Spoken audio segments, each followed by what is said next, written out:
Menteri Kelautan dan Perikanan Sakti Wahyu Trenggono menjatuhkan denda 48 miliar rupiah kepada kepala desa dan perangkat desa Kohot karena terbukti sebagai penanggung jawab pembangunan pagar laut di Kabupaten Tangerang, Banten.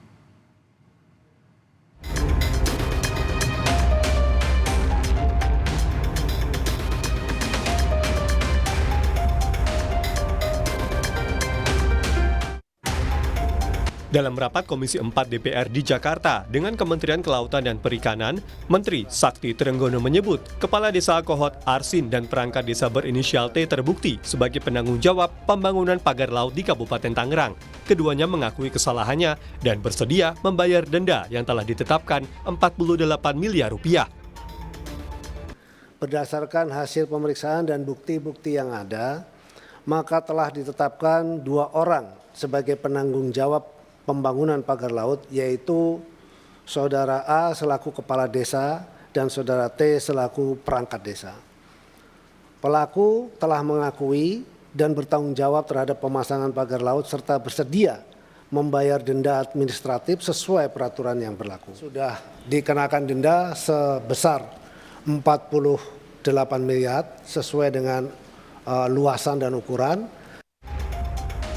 Saat rapat dengar dengan DPR dan KKP, anggota Komisi 4 DPR fraksi PDI Perjuangan, Sony Dana Paramita meragukan kepala desa memiliki dana untuk membangun pagar laut di Kabupaten Tangerang, apalagi membayar denda administratif yang sangat besar, yaitu 48 miliar rupiah. Saya juga agak bingung, tadi sudah teman-teman nanya mungkinkah bayar 48 miliar dan sebagainya. Tapi saya kira kita juga tidak bisa paksakan KKP melebihi kewenangannya. Saya hormat atas itu. Dan untuk itu saya juga ingin, karena ada yang di otak kita itu ada yang masih tidak masuk akal begitu. Di forum ini kalau memang terbukti bahwa kepala desa adalah pelakunya, saya minta kepada Kades dan perangkat desa itu untuk menjadi justice kolaborator. Sebelumnya Kades Kohot Arsin telah menjadi tersangka dan ditahan Bareskrim Mabes Polri karena kasus pemalsuan dokumen SHGB dan SHM di wilayah pagar laut Tangerang. Polisi menyebut Kades Kohot ditahan agar tidak melarikan diri dan menghilangkan barang bukti. Tim Liputan Kompas TV.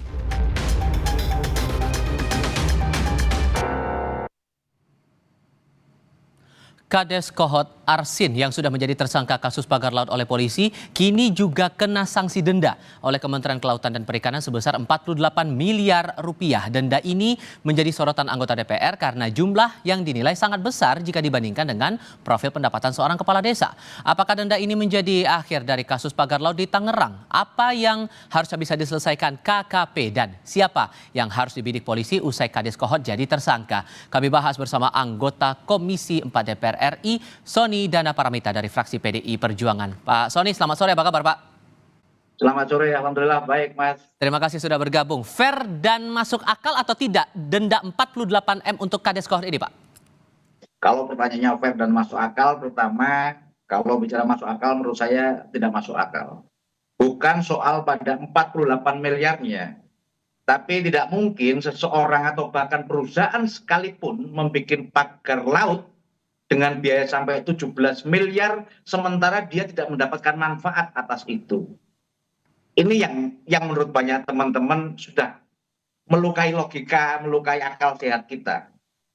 Kalau fair, saya kira posisinya begini, saya tidak ingin mengadili Kades Kohot, tapi saya ingin berbuat adil kepada dia, saya ingin berbuat adil kepada semuanya. Kenapa kemarin kemudian saya sampaikan bahwa kalau perlu dia harus mengajukan diri sebagai justice kolaborator. Saya khawatir dengan keamanan dia. Sampai Anda menawarkan mendorong jadi JC itu karena Anda mencium ada sosok lain di balik Kades Kohot ini? Sederhana saja, kita mungkin tidak perlu bicara terlalu detail, tapi kemarin ketika hari Kamis kita rapat dengan Kementerian KKP menyampaikan, memastikan bahwa penanggung jawabnya adalah Kades A dan tersangka dan perangkat T. Kalau sudah pasti, kenapa dia tidak sebut nama langsung saja? Harus inisial. Ini kan ada sesuatu besar yang menurut saya kementerian juga tidak yakin sebenarnya. Makanya coba kalau dilihat, kalau ngikuti rapat kemarin, di kesimpulannya antara Komisi 4 dengan Menteri KKP, kesimpulan kita adalah Komisi 4 mendengarkan penjelasan pagar laut yang disampaikan oleh Kementerian KKP. Tidak ada kata memahami dan sebagainya. Hanya mendengarkan. Yang kemudian tidak sambung dengan mendorong agar KKP berkoordinasi dengan aparat penegak hukum untuk menyelesaikan secara tuntas kasus pagar laut. Oke. Kita ingin fair, karena kita dalam rapat terakhir kemarin menyadari ini masih belum bisa memuaskan keinginan publik atas peristiwa yang terjadi di Banten. Yang membuat Anda merasa tidak puas itu apakah belum terungkap nih otak di balik pembuat pagar laut itu? Sekarang begini Mas, 30 kilometer lebih, kemudian dijawab, saya bisa menghormati, saya kemarin sudah menghormati kewenangan dari Kementerian KKP pada soal administratif saja. Meskipun satu catatan, Kementerian KKP tidak utuh memahami aturannya sendiri. Sejak awal Menteri bilang ada penyelidikan. Kemarin diklarifikasi oleh dirjennya, tidak ada penyelidikan, kami hanya melakukan pemeriksaan. Yang kedua, kemarin menyampaikan untuk menyebut sebagai pasti denda 48 miliar, tunggu putusan pengadilan. Dia lupa. Ada peraturan menteri sendiri bahwa yang mengatur bahwa itu hanya kewenangan dari menteri, nggak perlu ke yang lain-lain. Ini yang maksud saya, apakah mereka gundah, mereka tidak yakin, atau mereka memang tidak memahami aturannya sendiri, sehingga untuk menegakkan hukum, untuk menjalankan fungsi dan tugasnya sebagai Kementerian KKP itu tidak akan bisa maksimal. So, apa yang harusnya dilakukan? Terobosan apa yang harusnya dilakukan kementerian dan polisi untuk bisa biar jelaslah kasus ini? Ya, saya kira samalah pertanyaan semua pihak, kegalauan semua pihak, ketidakyakinan semua pihak bahwa Kades Kohot tidak mungkin menjadi pelaku tunggal atas ini. Tentu ada orang yang sampai bersedia mengeluarkan 17 miliar untuk bikin pagar laut itu karena akan dapat manfaat. Menteri KKP sendiri bilang awalnya, ini pasti ada motifnya, ada modusnya, ada keinginannya apa? Agar terjadi reklamasi secara alami. Nah, apa urusannya kalau Kohot punya itu? Kalau bukan perusahaan besar tidak mungkin. Saya juga tidak mau melakukan asas praduga tak bersalah, tapi kan ini bisa dikejar.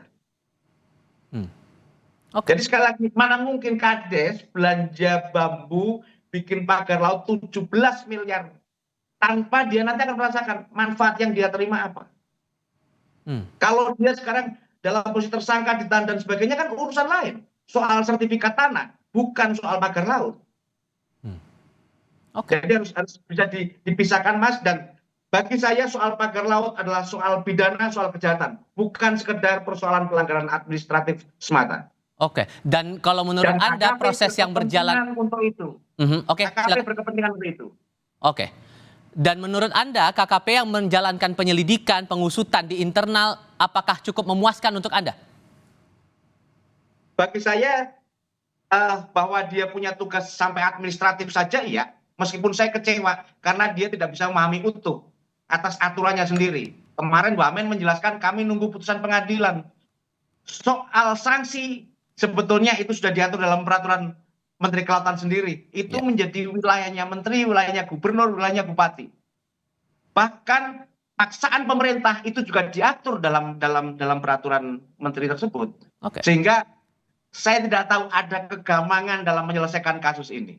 Oke, tapi yang jelas prosesnya masih terus berlangsung di pihak kepolisian. Pak Sony, terima kasih banyak sudah berbagi pandangan bersama kami kali ini. Saya selalu ya Pak. Kalau komisi tidak melanjutkan ini bukan berarti ini sudah selesai, tidak itu. Karena soal bangsa, soal negara juga masih banyak. Baik, terima kasih banyak Pak Sony sudah bergabung bersama kami. Selamat sore Pak.